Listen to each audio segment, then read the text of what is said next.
Hey guys, BJ the Brave here, back with some more Warpforge content for you, and I'm really excited about this one. Today I'm going to bring you the fun meta. We are very, very serious in this game. We talk a lot about metas and stats and all of this stuff, and I thought, you know what?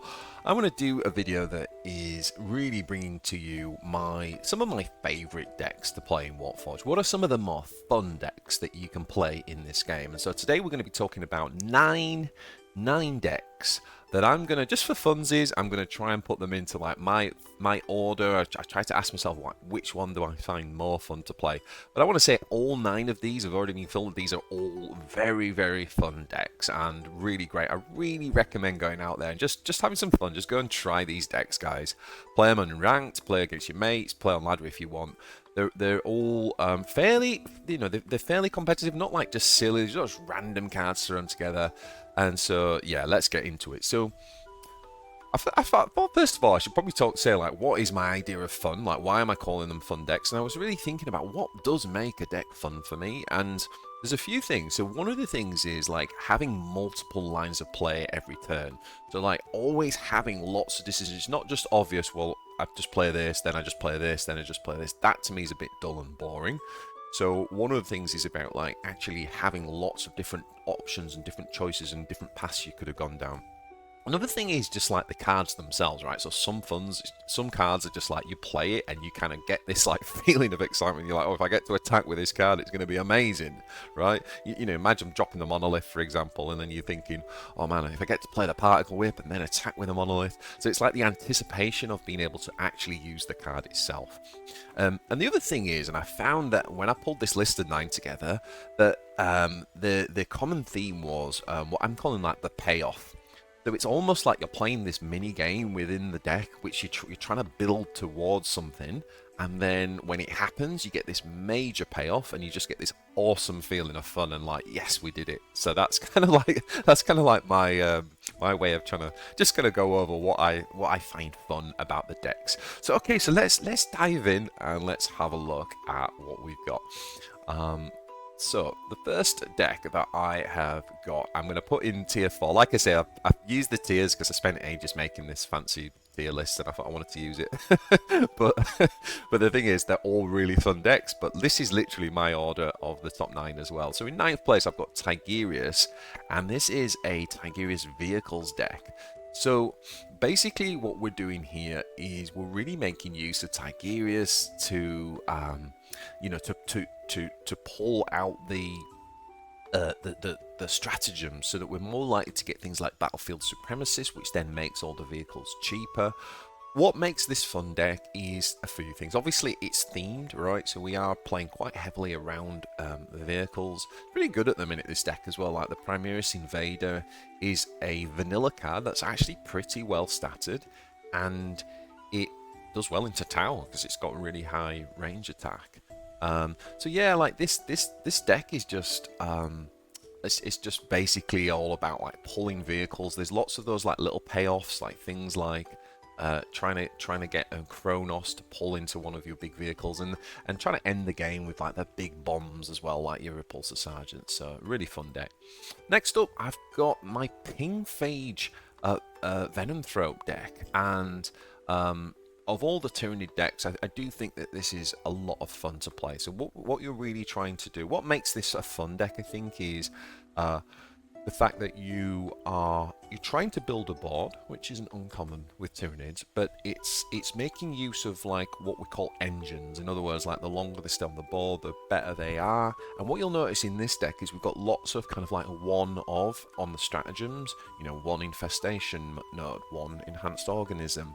So like you can have a lot of fun where you like use things like the Neuro Tyrant to make copies of those. That's why we're in the 1. So it's like lots of flexibility. It really is a Swiss Army penknife. It's kind of got all the answers somewhere, and it's like really trying to fit the right answer for the situation that you've got on the board. And you've also got the other mini game of the Norm Queen Emissaries, right? That you can, these things cost 14, but obviously they get reduced every time we play stratagems. So these guys can come on and they can get stealthed up, or they can become flankers with Predator instincts. So yeah, this is a really fun deck, and a pretty powerful kind of mid-range board building type of deck. I really enjoyed when I was playing this deck. another marker of fun, right? Like, do you actually enjoy the deck? Do you get bored of it quick and want to move on, or do you just want to hit play to get into the next game? And all these decks I'm bringing you, I always just want to hit play and get into the next one.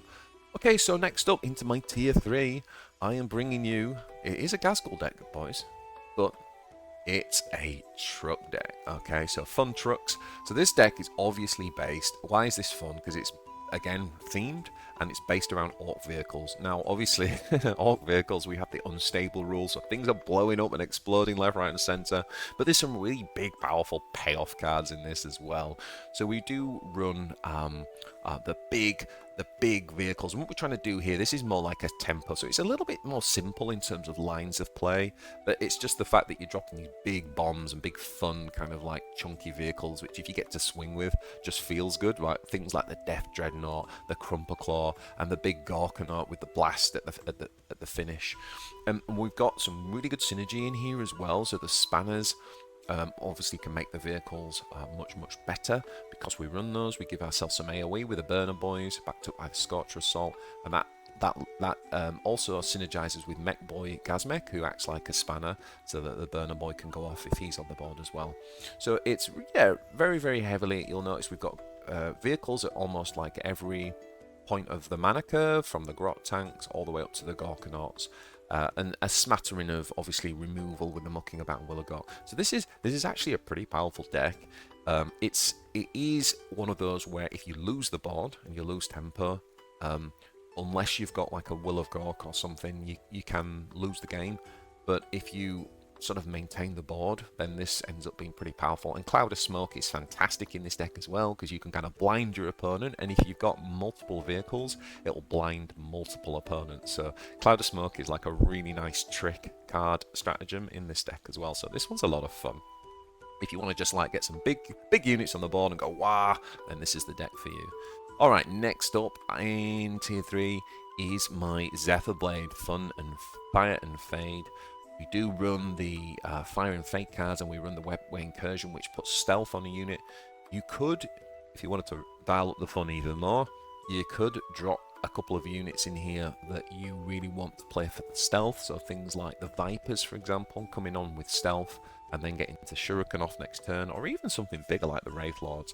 That's up to you, but this is my version of it, and I think that this deck is a lot of fun because, again, it's a very glass cannon type of deck, so you kind of always get to get the jump on the opponent. So playing lots of stealth units, lots of like hit and run type of tactics, and it's really satisfying to play. It has lots of different choices that you can make each turn, and it's a pretty powerful tempo deck as well. So this one's a more recent one that I built, and it's quite a lot of fun. So next up to tier 2, I am bringing in Galleron. Now, finally, the raid is finished, and people are trying lots of different things with Galleron. But one of the ideas I had when I first saw the card set for Galleron is what I'm calling like a vulnerable deck. Like, so basically really trying to maximize use of the vulnerable. And I've pulled this together, and it's actually been working pretty well, and I really enjoy this deck. Now, it reminds me to a lesser extent of the Gasull kind of fatigue control build that I made, in that what we're trying to do is have all of our cards in this deck can basically just help remove our opponent. So what we've got is we can obviously play Galleron's ability to give us card draw. This deck pumps out card draw. It's amazing. Always got a full hand, which I like, because that means more options. And obviously Galleron can make the thing vulnerable.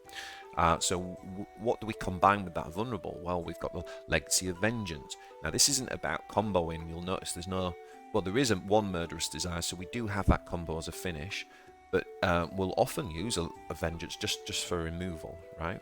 The Murderous Volley is doing the 2 damage. If you've got vulnerable, that's 3 damage. It can also stun a unit. Traitor's Hate, again, doing 2 damage. If you've got vulnerable, that's 3 damage, right? And then the Galleron Champion, obviously, we've now got this guy in here. He's brilliant because he then gives us the Zealot Legionary, which means that we, again, gives us card advantage. And also the Zealot Legionary can do 1 ping, but again, if we've got vulnerable, that becomes 2 pings.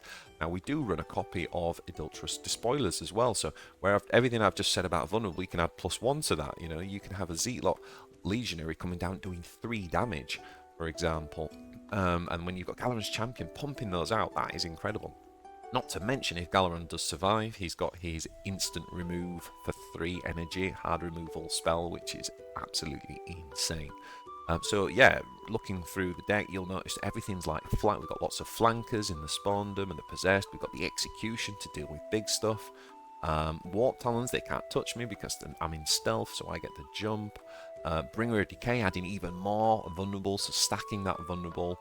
And obviously our Helldrakes are terrifying, because if you're Helldraking when you've got one or more than one lots of vulnerability on the board, Helldrake just gets insane.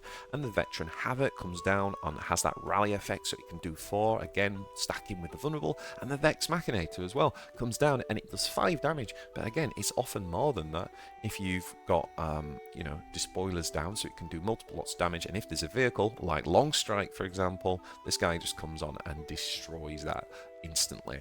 So I think this is a really fun recent deck. I'm having a lot of fun with this, and I think when the ranked season restarts, I'm going to kind of take this on ladder a bit as well. Alright, next up we have got in tier 2 Shadow Suits.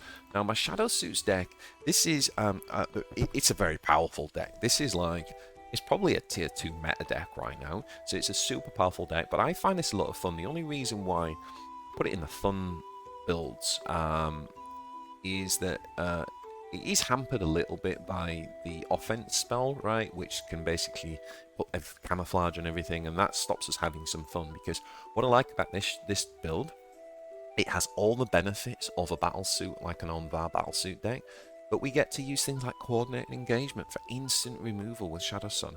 Also, Shadow Sun has some interesting little mini games with his warlord power, right, because knowing, like, thinking, oh, we need to put a Markalite on and we can kind of like take things down.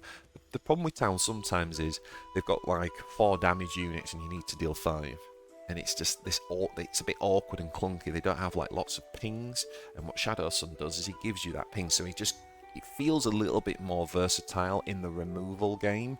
Anvia gives you versatility in other ways, like buffing and enhancing, but Shadow Sun gives you versatility in clearing up the board and removing. So I actually really think this deck is a lot of fun to play. We've got things like the Dynamic Offensive, bringing on big suits that have flank all of a sudden, so things like the Crisis Bodyguard is flanked with obviously a shield, or you've got the Riptide coming on, which is just insane. It's basically like another Long Strike when it's got flank. So yeah, really super fun deck. Definitely go and check that one out if you haven't. Alright, next up, I am bringing to you a true and proper Black Crusade deck. Now, this is a really fun deck in Warpforge, because I think ever since Chaos War came about, people have been trying to make the Black Crusade work. For those who don't know, Black Crusade is a 10 energy stratagem. You play this and it drops 4 random troops from your deck onto the board immediately. So if those troops have, you know, flank, like Possessed Champion, then be able to flank and attack that turn. So what we're trying to do here, and what makes this fun deck, is just the payoff that we talked about earlier on. The payoff in this is you're constantly working towards, can I survive? Can I hold on till late game? So we're not attacking face, we're healing with Abaddon. Our early game, we don't have any units. It's all about removal, and things like Malicious Volleys help with that have just come into the game. So it's all about removal. We even run a Despoilers in the early game to try and make units vulnerable throughout the game, so it's even easier for us to remove. And then once we get to kind of turn 4, energy 4, sorry, we can start dropping some units. So our smallest unit is a Warp Talon, right? Well, actually, we do run Galleron's Champion if you want to count that, but that's a legendary. Our smallest normal unit is a Warp Talon, so you can see we've got some big bombs in here, and that's, you know, whether it's the Venom Crawler, the Champion, the Hellbrutes, and even Icekander himself. So yeah, you can put Mauler things in here if you want, Chaos Lords if you want. You can kind of flavour it how you want and put the big beasts in that you want to see played. But the fun here is getting to that Black Crusade turn and just having these big, massive units come on, and then it's just game over for your opponent. If they haven't got, like, I don't know, Will of Gork or something, can deal with that, but not much else can really deal with that. So yeah, always been a fun staple in Warpforge. Okay, so moving up to tier 1 then. My top 2 decks when it comes to having fun in Warpforge absolutely are these two decks. So the first one is Nemar, and Nemar is the this deck is what I call my Ghost Axe deck, and I've evolved it a little bit over time, and I always love going back to this deck. It's so much fun. So why is this so much fun? Well, it's a sort of tempo based Necron deck, which there aren't really many tempo Necron decks, but it has this amazing payoff which is around the Ghost Arc. So when you get the Ghost Arc down, every time we play a stratagem, it basically deploys another Necron warrior, and the Ghost Arc itself also gives you a 1 energy resurrect spell, stratagem, and ephemeral spell, which you can use every turn. So you've basically built through played on tempo, built up to the Ghost Arc turns, and then you basically start to create a really wide board that just overwhelms. It truly is a relentless march type of deck. It just overwhelms your opponent, and you've even got like the Triax Starker. You can then just play down, and all these warriors suddenly have 5 ranged attack each.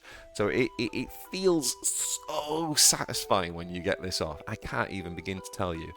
One of the reasons that I struggled for a long time to actually really play this a lot on ladder is because orcs have been so dominant in early access.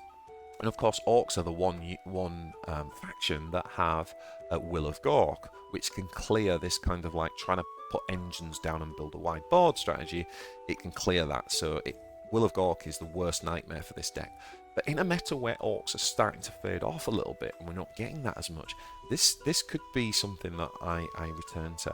I cannot tell you how much fun that payoff is of winning the game by getting the Ghost Arc down and building up a wide board. Definitely tier 1 on the funometer.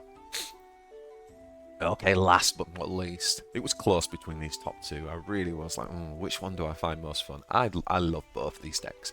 But I have to say, when I think about what makes a deck fun, what we talked about at the beginning, this next deck is just still my favourite and most fun deck in Warpforge.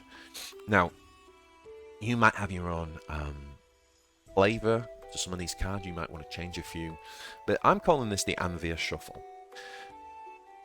Anvia has a really interesting warlord ability, in my opinion, and I really wish it would get buffed by making it cost only 1 energy instead of 2.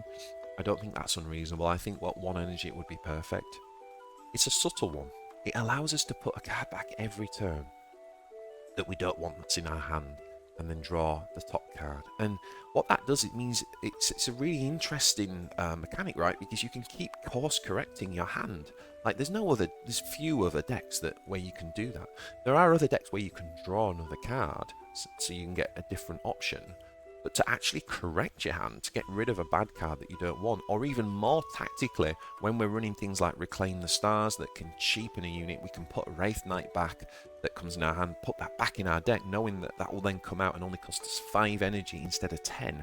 That's the kind of synergy that just makes this deck so challenging and so much fun. There's so many mini games that are going on, whether it's the trying to get the Infinity Circuit into Reclaim the Stars, trying to manage your hand just to put the big stuff back. If you can put if you can put a second Divinity Circuit back and then draw that, it suddenly costs 0 energy to then get 5 more Spirit Stones immediately for free. And of course, when that Reclaim the Stars goes off, just the amount of ridiculous one-off tempo that you can play, right, with the whether it's Eldritch Storm, whether it's Howling Banshees for free, whether it's Wind Riders and Shroud Runners for free, or Spirit Seers to kind of build or Wraith Blades to build Vanguards like really quickly for free.